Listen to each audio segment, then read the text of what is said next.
Hello YouTube! Today in the Naughty Librarian, I'm going over my July TBR list. I'm pretty pumped about July. I think I've got a really good TBR list on deck, and some of the books are really long, some are really short, so this might be really ambitious or not so ambitious. I'm not really sure yet. We're not in July. But moving on, let's just get into the books I'm planning on reading this July. First up, I have An Unkindness of Ghosts by River Solomon. This has been recommended to me quite a few times, and I finally just bought it. I was like, yes, I need this book in my life. This is a kind of sci-fi reimagining of the antebellum South, which is not the greatest time period of the South. It's basically the period leading up to the Civil War. So imagine that, but in space, on a spaceship. We're following Aster in particular. She is one of the sharecroppers on this, ship. And they get horribly mistreated by all the rest of the passengers. And they have an overseer who's particularly evil. And the only way they're really going to improve their circumstances is through, sowing the seeds of civil war. So I am really fascinated by this because it's like in space. And I'm so into this retelling. I think it's going to be really cool, but time will see. I don't know, but I'm pretty pumped about it. Also on deck, and also by River Solomon, is The Deep. And this has a few other authors in it as well, David Diggs, William Hudson, and Jonathan Snipes. And I have been recommended this one as well because it's supposed to be real good mermaid stories, and I am constantly looking for a good mermaid story because I never find them. The Deep has such a cool concept. It's kind of I don't know, speculative fiction in a way. It's an imagining of mermaids who basically came into being because they are the product of pregnant slave women that were thrown overboard from the slave ships and somehow survived and adapted to live under the ocean. So these are like the children of those women. And they have formed their own society under the sea. That's kind of great. However, the past of the society is quite dark and scary. And no one remembers it except for this one person who's the designated historian called Yetu. And Yetu wants to, she's full Little Mermaiding and wants to go to the surface and learn about things. And I assume she's going to the surface maybe in nowadays and seeing the true history of their people, and I don't know. It sounds dope, honestly. I'm so into it. I'm so into it. It sounds like such a cool mermaid story. So I'm hoping it lives up to the hype because this has been hyped up pretty hard for me, but I'm pretty excited about it. Next up, I have Kings of the Wyld by Nicholas Eames, and this is going to be a buddy read with Leanna from Leanna's Library.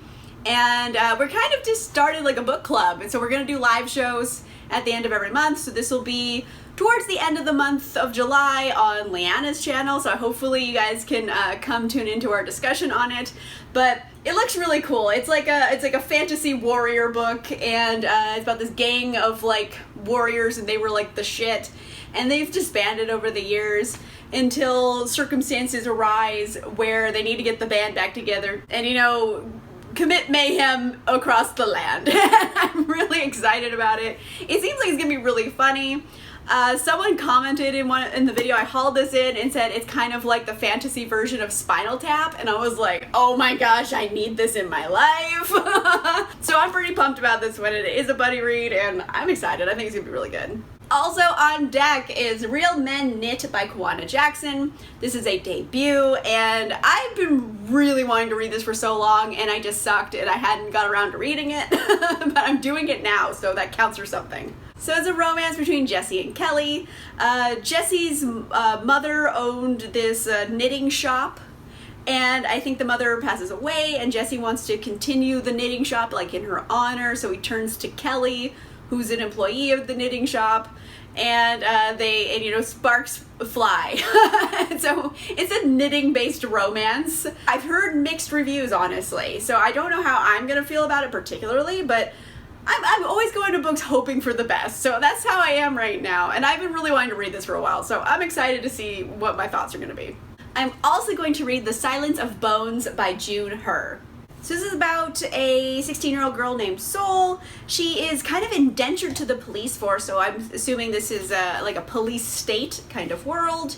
And she's investigating a murder with one of the detectives. And it's a very kind of dark police state she's living in, so it's kind of about finding your voice a little bit, and also, you know, solving a murder. I don't really know because I haven't read it yet, but it has been highly recommended. I did see an interview with the author at the Social Distance Book Fest, and I was intrigued, so I'm pretty pumped. I think it's gonna be good, honestly. And also the cover, like, legit gorgeous. I love this cover, and I don't know, I'm just like into it. I'm vibing with it. Like, I have good feelings about it. Also, it's like a good, like, murder mystery detective story. And, like, sometimes you just vibe with those and you want one, you know? Also on deck is A Song of Wraiths and Ruin by Roseanne A. Brown. This is a brand new release. It just came out in June. And, like, I just couldn't wait anymore. I just wanted to read it now, so I'm going to read it now. This is all there is to it. The basic idea here is that there is Malik and Karina. They are kind of two people from very different backgrounds. Malik, I think, is more of like a street urchin, and Karina is a princess, and their fates are being intertwined because they are both charged with killing each other.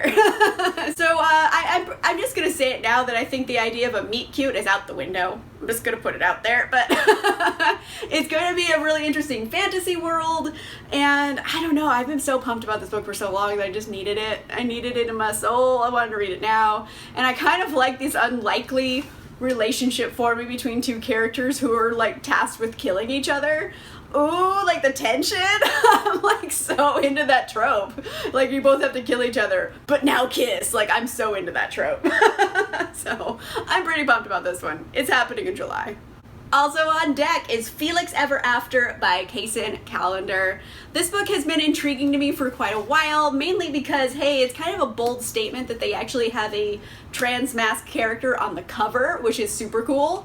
And it is about a teen named Felix who is kind of navigating a whole new world as their confirmed gender. Not everyone in this world is going to be great and accepting and sunshine and rainbows everywhere. It's not always the best world out there, so Felix is navigating a world that might be against them in some ways, and also overcoming that and finding like who they actually are. So I am into it, and also, like I said, it's really bold to actually have a trans character on the cover. So that's one of the reasons I really want to read this. The other is I actually think it's going to be a good story. So I'm pumped. I'm really excited for this one.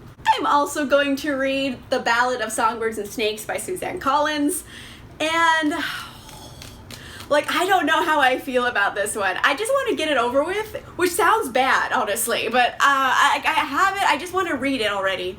I don't really want to put it off, you know. I just want to rip the band-aid and see what's going on here. Because let's be real, everyone knows the expression strike while the iron is hot. This iron is no longer hot. Like, the books and the movies came out a long time ago, and they're coming back to this world for a prequel. So it seems like an odd choice. But since 2020 is such a dumpster fire of a year, reading something about the beginnings of a dystopian society seems pretty apt, honestly. So, I don't know. I've been hearing mixed reviews about this one, but I'm excited. I loved the Hunger Games when I was reading it, so who knows? Maybe it'll surprise me, or maybe it'll just be horrible and I'll get a good review video out of it. I don't know. Either way, I win. I'm gonna have a nice time. Also on deck is Dread Nation by Justina, Ireland. I have been meaning to read this for so long, and I just haven't. It's been on my shelf just sitting there. And I'm like, okay, it's July, 4th of July. Like, let's try to pick something American-esque. And then I saw this one. I'm like, it's got an American flag on the cover. Picked. Done. American book for the year. This is a story involving the Civil War, but it's alternate history or speculative history because in this version of the Civil War, there's zombies. What? Already in, you don't have to tell me another word. But here's some more words about it. We're following a young girl named Jane in this world of the Civil War era. You know, they're not changing too much. Black people, Native people, they weren't being treated the best. Like, let's be real, that might be a vast understatement, but it's true. And one way they could improve their lives is going to combat school because, hey, there's effing zombies.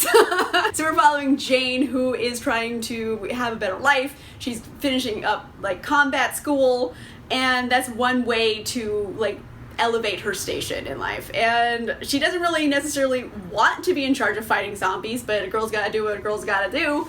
And yeah, so it's definitely American history based, and it's also zombies. So with the way 2020 is going, I think it's perfect for 4th of July. There we go. I'm also going to read The Last Human by Zack Jordan. So this one I think is just going to be delightfully quirky, and sometimes I just want a delightful little book thrown in the mix. And this one in particular, we're following this girl who is the last human in the galaxy because human beings were designated as such a violent and a stupid race of individuals that they were all eliminated. And she's the last one. We're just following this girl named Saria and her figuring out why she's the last human in the galaxy. Like there's probably a bigger story as to how that happened, so we're gonna discover that. And I feel like this might have a little bit of Hitchhiker's Guide to the Galaxy type of vibe thrown in. I don't know, I think it's gonna be delightfully quirky, and it's like sci-fi comedy. I'm in. I think it's gonna be fun. Last up, I have Shakespeare for Squirrels by Christopher Moore.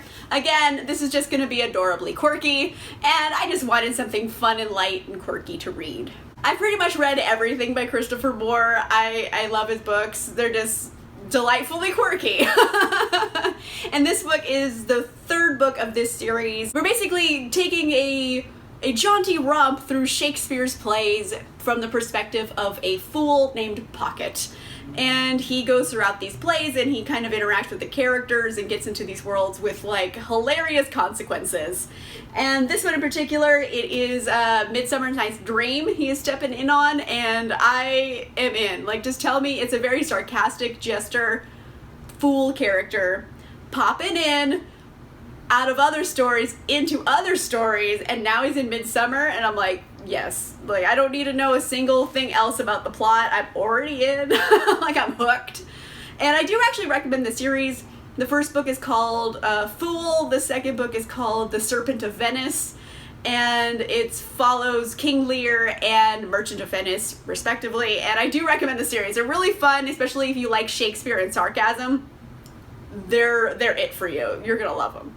Alright, so that's what's on deck right now for July. It's 11 books. I think that's very manageable, but I don't know. I've been going off the rails with my TBRs lately, so who knows what's gonna happen. But right now, I think I got a good mix of books. There's some really serious books, and there's some like quirky books, but I feel like they all kind of have a quirk to them, and I'm like into it. So we're having a quirky July. I'm just gonna like lead in. Let me know in the comments down below. Are you actually reading any of the same books as me in July? And if so, which ones? Or hey, are you trying to pick a book for the 4th of July? Because I was trying to, and it was like kind of difficult. So if you found one, let me know what it was. Let me know in the comments down below. If you like this video, make sure you give it a like. And if you want to see more videos, make sure you subscribe. And I'll see you guys soon. Bye!